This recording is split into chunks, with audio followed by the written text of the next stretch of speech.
जो तेजी आई है क्या वो टिकाऊ होगी? क्या आईटी को लेकर आपको बुलिश होना चाहिए सिर्फ इस फैक्टर के चलते कि अगर रुपया वीक होता है तो उनकी कमाई थोड़ी सी बढ़ जाएगी, वो तो उसी प्रोपोर्शन बढ़ेगी, कमाई हो रही तभी बढ़ेगी। तो आगे का आउटलुक कैसा है जरा ये भी समझते हैं। और सोविलो इन्वेस्टमेंट मैनेजर्स के फंड मैनेजर संदीप अग्रवाल हमारे साथ जुड़ गए हैं। संदीप जी, बहुत शुक्रिया आपका समय देने के लिए। आईटी में आज हम बाइंग देख तो रहे हैं, लेकिन दिक्कत की बात यह है कि ये ऐसा एरिया है जहां पर ग्रोथ मिसिंग है पिछले 2-3 साल से। आप जरा बताएंगे सर कि क्या स्ट्रेटजी होनी चाहिए आईटी में? ये रुपए की वीकनेस को देख के आईटी पर बुलिश होना चाहिए, ये कितनी सही स्ट्रेटजी होगी?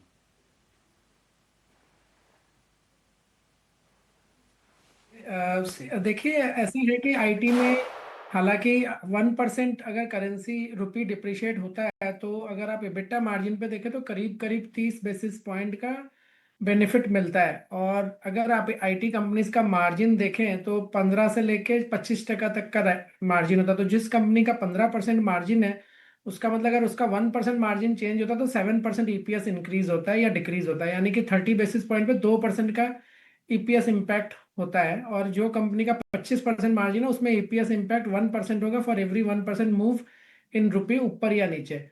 ये है एबिटा लेवल का कैलकुलेशन। लेकिन एबिटा के नीचे क्या होता है कि ये कंपनियां सब रोलिंग हेज रखती है।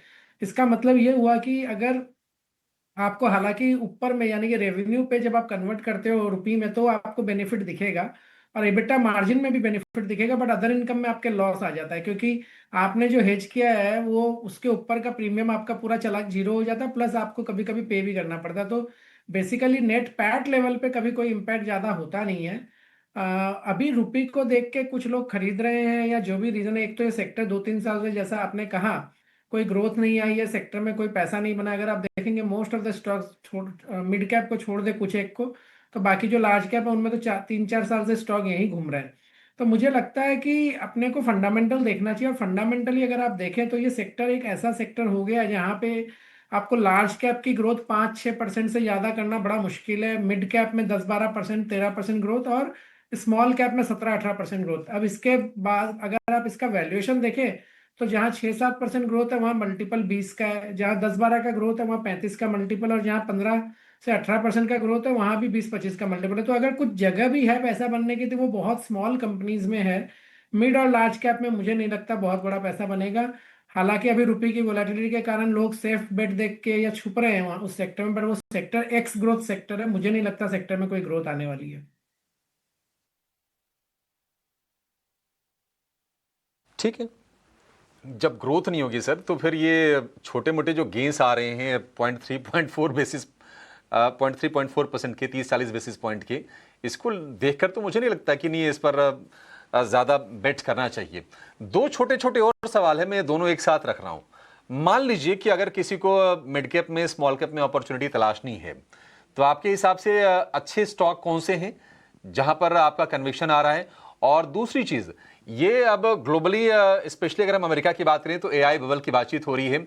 एआई बबल हमारे लिए गेन है या फिर एआई को हम अडॉप्ट नहीं कर पा रहे हैं उतनी तेजी से, वो एक पेन है? सो अभी देखिए, अभी एआई में दो फेज होता है। पहला कैपेक्स फेज होता है। कैपेक्स फेज ब्रॉडली अभी मतलब मिडिल में या अच्छा खासा डिस्काउंटेड है, मतलब सबको पता है क्या कितना स्पेंड होना है, कितनी चिप्स बिकनी है, कितना हार्डवेयर बिकना है, कितना सर्वर बिकना है। तो जितनी भी एआई की कंपनी थी, एनवीडिया हो, एएमडी हो, वो काफी चल चुकी हैं। मुझे वहां पे डेफिनेटली बहुत बड़ा बबल लगता है। मुझे उससे भी बड़ा बबल लगता है जो अनलिस्टेड कंपनीज है एआई की, यूएस वगैरह में 6 महीने 1 साल पुरानी कंपनियां 50-50 बिलियन डॉलर के वैल्यूएशन में फंड रेज कर रही है। मुझे वहां पे बहुत बड़ा बबल दिखता है। अभी इसके बाद जो सर्विसेज आएंगी जैसे कि गूगल, मेरे को लगता है सबसे बड़े बेनिफिशियरी वही ट्रेडिशनल आपके Google, Apple, Facebook at some point of time ये बेनिफिशियरी होंगे, बट ये स्टॉक्स भी काफी चले हुए हैं। तो मुझे इनफैक्ट नैस्डैक स्टॉक्स में जो लार्ज आईटी नेम्स हैं उनमें भी मेरे को कम से कम 15-20% का करेक्शन कभी भी हो सकता है, ऐसा डर मुझे लग रहा है। बट उसके बाद हालांकि वो बहुत बड़े बेनिफिशियरी, तो लॉन्ग टर्म में उनका पैसा बनने वाला है। अगर हम इंडियन कंपनीज को देखें तो मुझे लगता है इंडियन कंपनीज में हमेशा बेनिफिट लैग के साथ आता है, तो कम से कम 1.5 साल बाद हमें बेनिफिट दिखना चालू होगा। अभी इमीडिएट कोई बेनिफिट नहीं होगा, और वो बेनिफिट भी जो होगा वो 30%, क्योंकि एआई इटसेल्फ क्या एफर्ट को काटता है, यानी कि 25 से 30% एफर्ट कटेगा। तो अगले 1.5 साल में हमारे 25-30% एफर्ट कटेंगे, उतना नया धंधा कंपनियां लेके आएगी, उतना वैल्यू प्राइसिंग बढ़ाना पड़ेगा, उसके बाद आप उसको मेकअप कर पाओगे। उसके बाद अगर कुछ आया तो ग्रोथ होगी। तो मुझे लगता है थोड़ा 1.5-2 साल तो काफी चैलेंजिंग रहने वाला है।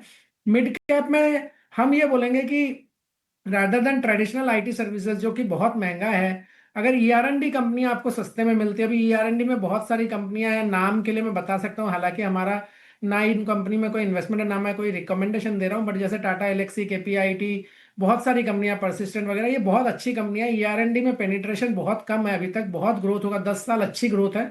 पर ये कंपनियां, दिक्कत ये है कि 10-12-13% ग्रोथ की कंपनियां 30-35 मल्टीपल पे चल रही है। तो मुझे नहीं पता इनमें कितना टाइम करेक्शन हो सकता है या आपका पैसा कब बनेगा। छोटी जो कंपनियां, बहुत छोटी कंपनियां जिनका एक्सपोजर ऐसे मार्केट्स में जहां पे कोई प्रोवाइडर्स नहीं है, जैसे मिडिल ईस्ट में बहुत कम सर्विस प्रोवाइडर्स हैं, इंडिया में तो कोई बचे ही नहीं है, इस तरह की ज्योग्राफी में जिनका एक्सपोजर है, वो कंपनियां आपको या तो अनलिस्टेड स्पेस में मिलेगी या बहुत छोटी है, 500-1000 करोड़ के मार्केट कैप में, उनके बारे में लोगों को नॉलेज नहीं है। ऐसी कंपनियों में मुझे लगता है बहुत बड़ा ओके। पैसा बन सकता है, क्योंकि आज के दिन सच्चाई ये है कि हिंदुस्तान में आईटी सर्विस प्रोवाइड करने वाले कोई नहीं बचे। पहले आप देखोगे तो एचसीएल, विप्रो, इन्फोसिस, सबका बहुत बड़ा एक सेगमेंट इंडिया भी होता था 5-10% का, वो अभी सब ऑलमोस्ट कंटिन्यूअसली डिक्लाइन हो रहा है। बहुत सारी कंपनियां तो इनफैक्ट इंडिया वर्टिकली बंद कर चुकी है। तो ओके। मुझे लगता है एक वो जगह है ओके। जहां पे लोगों का ध्यान नहीं है, और वहां पे हमको बहुत बड़ा ग्रोथ अच्छा थैंक्स ही देखने करवा को मिल दीजिए और सकता है। क्या। वो स्टॉक भी बहुत सस्ते हैं और बहुत छोटे मार्केट कैप के हैं, तो उनपे कोई फंड की बहुत नजर भी नहीं है। ओके।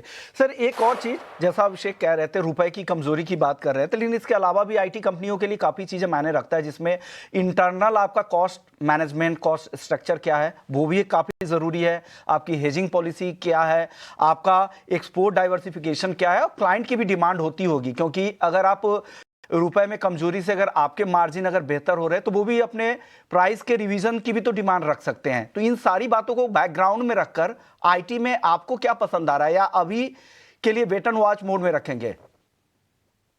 अभी के लिए मुझे लगता है सेक्टर को वेट एंड वॉच मोड पे रखना चाहिए। ये रिजल्ट आ जाने दीजिए, कमेंट्रीज आने दीजिए, क्योंकि आप देखेंगे जो आईटी के बजट फाइनलाइज होते हैं वो कैलेंडर ईयर बेसिस पे होते हैं, यानी कि नेक्स्ट ईयर जो स्पेंड होना है वो इस साल करीब 15 जनवरी से 31 जनवरी के बीच में सब फ्रीज होते हैं। तो वो आपका रिजल्ट के साथ कंसाइड होता है। तो उस टाइम जो कंपनियां को जो कमेंट्री होगी, अर्निंग्स कॉन कॉल होगी, उसमें वो आपको बताएंगे कि भाई अभी हमारे क्लाइंट से ये फीडबैक आ रहा है। मुझे नहीं लगता कोई भी कंपनी बहुत बड़ा बुलिश टोन से आएगी, क्योंकि है ही नहीं बुलिशनेस, क्योंकि अभी तो सब क्लाइंट को पता है कि भाई एफर्टी 20-25% से कट हो रहा है, तो वो कोई हालत में भी आपको कोई ग्रोथ नहीं देने वाला। तो मुझे लगता है कि ये रुपी से बचने के लिए और सेफ बेट के लिए ठीक है, मतलब कर सकते हैं। और दूसरी बात क्या है कि आप समझिए 3-4 रुपया डिप्रिशिएशन हो गया, तो 3-4 का मतलब 120-140 बेसिस पॉइंट का मार्जिन ऑप्टिकली एबिटा लेवल पे ज्यादा दिखेगा। तो लोग उस ट्रेड को खेल रहे हैं, बट वो ये नहीं देख रहे हैं कि नीचे पैट लेवल पे कुछ भी फ्लो नहीं होगा। तो मुझे ये लगता है कि मतलब ठीक है, अभी छुपने के लिए जगह अच्छी है, बट फंडामेंटली तो मुझे लगता है 1.5 साल का पेन कम से कम इस सेक्टर में है। साल का पेन आपको लग रहा है कि, यानी आपको अगर इन्वेस्टमेंट करना चाहते हो तो वेट करे, वेट एंड वॉच मोड में इन्होंने रखा है। इनको लगता है कि अभी और वक्त देना पड़ेगा, आपको कम से कम 1.5 साल इंतजार करना पड़ेगा अगर अच्छे रिटर्न आपको चाहिए तो। शुक्रिया संदीप जी, आपने वक्त निकाला और आईटी सेक्टर पर अपनी पूरी रिपोर्ट दी, और क्या कुछ आपको इस सेक्टर को लेकर प्रॉस्पेक्ट दिख रहे हैं। चलिए वक्त है ब्रेक का। ब्रेक